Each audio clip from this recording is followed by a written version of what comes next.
जय हिंद दोस्तों। आज हम पेशा एक्ट के बारे में जानकारी हासिल करेंगे। सबसे पहले ये जानेंगे कि पेशा एक्ट क्या है और कब ये लागू हुआ, कब हमारे देश में ये अधिनियमित हुआ और कब हमारे राज्य में, जैसा कि झारखंड में आजकल चर्चा का विषय बना हुआ है, तो इसके बारे में पूर्ण रूप से जानकारी हासिल करेंगे। दोस्तों, पेशा का सबसे फुल फॉर्म देखेंगे। सबसे पहले तो provision of the panchayat extension to schedule areas act, यानी पंचायत अनुसूचित क्षेत्रों तक विस्तार अधिनियम। दोस्त, जब देश हमारा आजाद हुआ था तो देश आजाद होने के 40 साल बीत जाने के बाद भी कुछ क्षेत्र और कुछ समुदाय ऐसे थे जहां पे विकास की रोशनी नहीं जगी थी। तो दोस्त, एक सरकार द्वारा एक समिति बनाई गई और उस समिति में दिलीप सिंह भुरिया जी का अध्यक्षता दिया गया और उनके द्वारा एक ड्राफ्ट तैयार हुआ कि हमारे कुछ समुदाय जो अपने मूलभूत आवश्यकताओं को पूरा करने के लिए भी पूर्ण रूप से सक्षम नहीं है, उन लोगों का कैसे कल्याण किया जाए। इसके लिए 1994 में भुरिया समिति ने कार्य शुरू किया और 2 साल के अथक प्रयास के साथ 1996 में यह भुरिया समिति ने सरकार के समक्ष अपनी रिपोर्ट सौंपी और उसमें नियम कानून बनाए।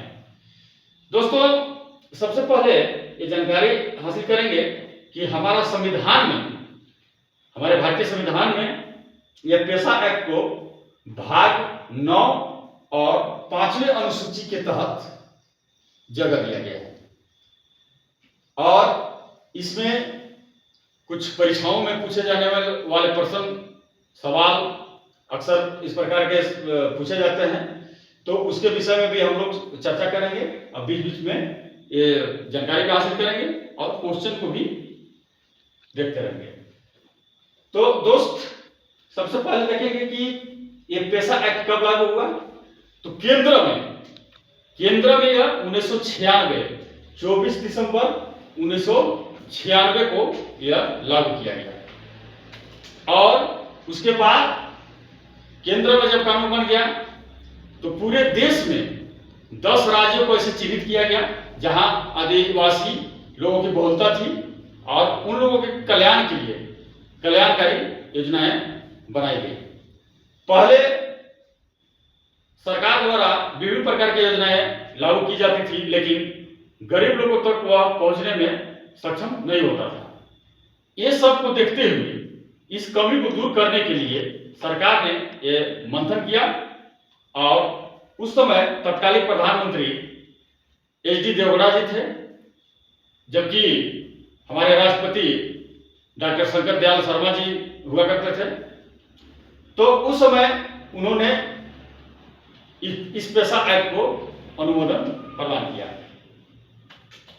दोस्तों, ये जो केंद्र में शामिल हुआ था, केंद्र में जब यह पारित हुआ तो उस समय मुख्य उद्देश्य था पेशा एक्ट को लागू करना, जनजातीय समुदायों में आदिवासी समुदाय को स्वशासन का अधिकार प्रदान करना। पहला था कि हमारे जनजातीय समुदाय में आदिवासी लोग जो थे, जो अपने मूलभूत आवश्यकताओं को पूरा करने से वंचित रहते थे, रहने का आवास नहीं था, खाने पीने की उचित व्यवस्था नहीं मिल पाती थी और सरकार द्वारा योजना लागू किया जाता था, लेकिन वह धरातल तक पहुंच नहीं पाता था, इन लोगों तक पहुंच नहीं पाता था। तो इसके लिए अब इस कमी को दूर करने के लिए सरकार ने इस पेशा एक्ट को लागू किया। दूसरा है ग्राम सभा को सशक्त बनाना। अब ग्राम सभा को सशक्त बनाने का मतलब था कि जहां पे आदिवासी लोग हैं उनके द्वारा ही स्वशासन हो, यानी वे लोग ही अपना एक समिति बनाएं, ग्राम सभा का सदस्य जोड़े और जो भी कल्याणकारी योजनाएं हैं, विकास की जो परियोजनाएं हैं, उनमें खुद उनकी सहभागिता हो और वह स्वयं उस योजना का क्रियान्वयन करें। तो सरकार ने इसमें पहल किया कि इन्हीं लोग के द्वारा जब दिया जाएगा तो इन लोगों के साथ लूटने वाला व्यक्ति कोई दूसरा बाहरी आलंबन नहीं होगा। इसलिए स्थानीय स्वायत्त यानी ग्राम सभा को सशक्त करना था। तीसरा था कि पारंपरिक अधिकारों व संस्कृति की रक्षा करना। जैसे कि हम लोग जानते हैं कि हमारे देश में विभिन्न प्रकार की संस्कृति और रीति रिवाज है, तो अलग अलग जनजाति में अलग अलग परंपरा है। खाने पीने की परंपरा, विवाह शादी की परंपरा, गाने बजाने की परंपरा, कोई भी पर्व त्योहार को सेलिब्रेट करने का अलग अलग तरीका है।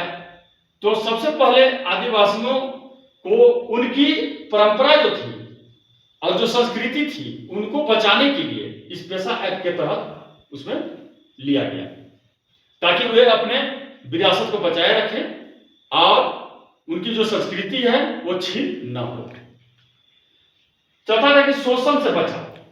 जैसे कि विकास की परियोजनाएं सरकार द्वारा जब लाई जाती थी तो उसमें बाहरी कतिपय लोगों द्वारा उनको हनन किया जाता था और यहां तक कि उनको उनके जमीन में ही योजना को क्रियान्वित करके और उन्हें उनकी मजदूरी तक नहीं मिल पाती थी।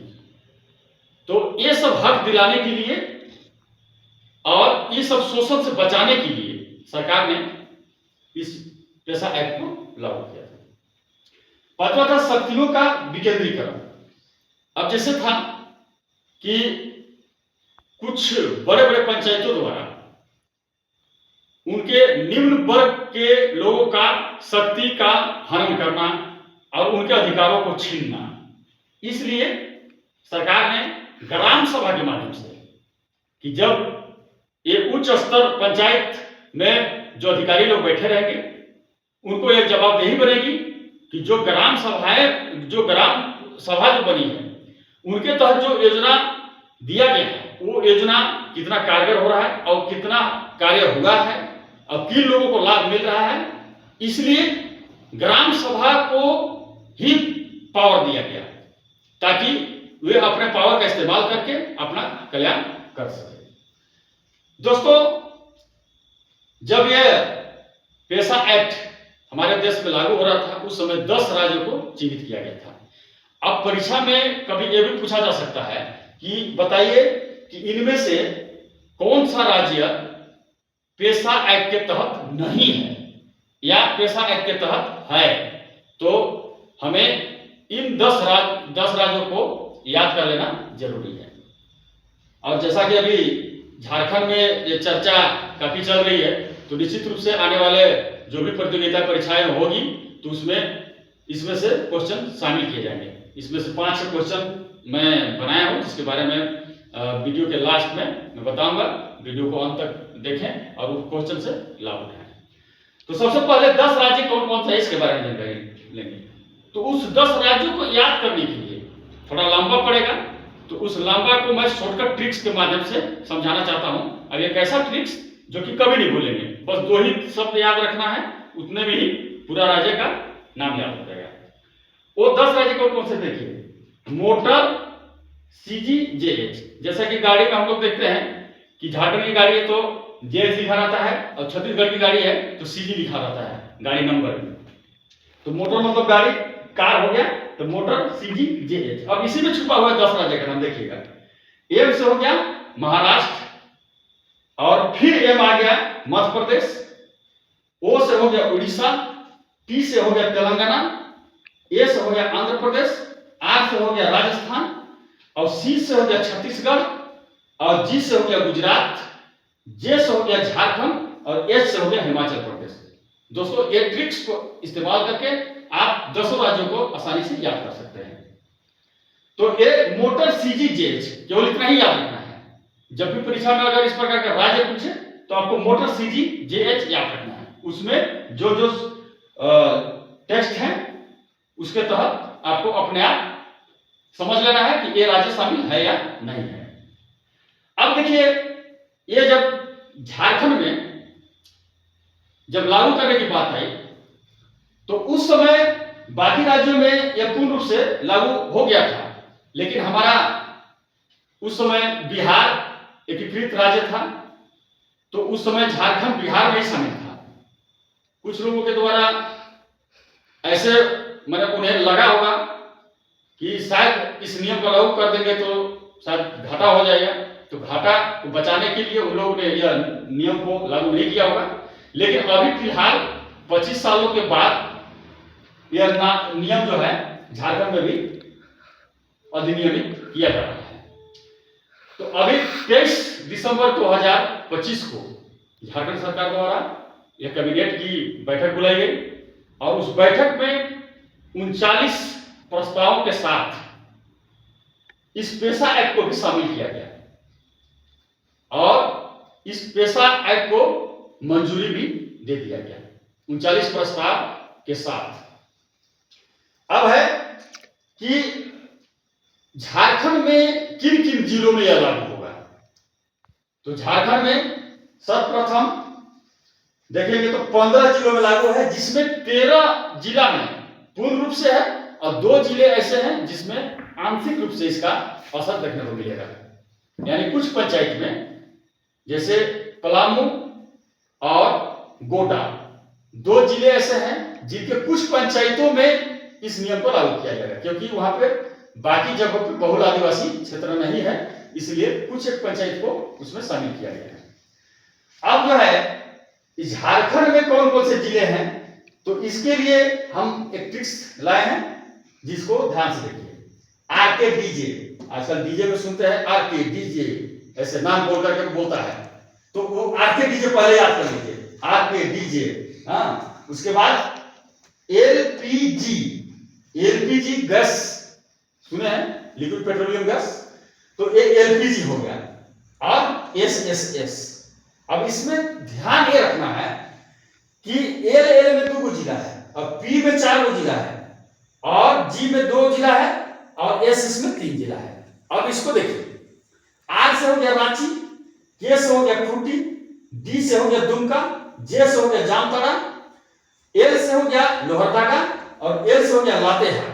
अब 4 जो पीपी है इसमें देखिए 2 तो पश्चिमी और पूर्वी सिंहभूम हो गया, ये 2 पीपी पूर्वी सिंहभूम पश्चिमी सिंहभूम, और पी से हो गया पाकुड़ और पी से हो गया पलामू, ठीक है।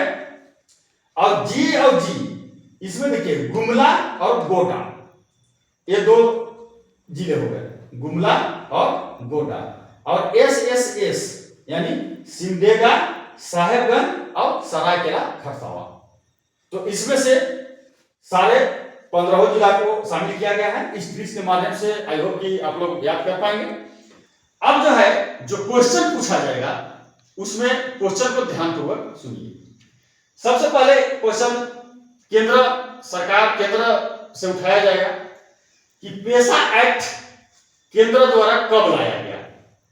तो पेशा एक्ट 24 दिसंबर 1996 को एक केंद्र में पारित हुआ। किसके, अब पूछा जाएगा कि पेशा एक्ट में कौन सी समिति कार्य किया, तो दिलीप सिंह भूरिया यानी भूरिया समिति के भी नाम से जाना जाता है, तो केवल भूरिया भी याद रखेंगे तो उतना में याद हो जाएगा। तो भूरिया समिति के द्वारा ये लाया गया था। अब है कि केंद्र सरकार द्वारा जब पेशा एक्ट लागू किया गया था उसमें भारत के कितने राज्यों में लागू किए गए, तो 10 राज्यों में।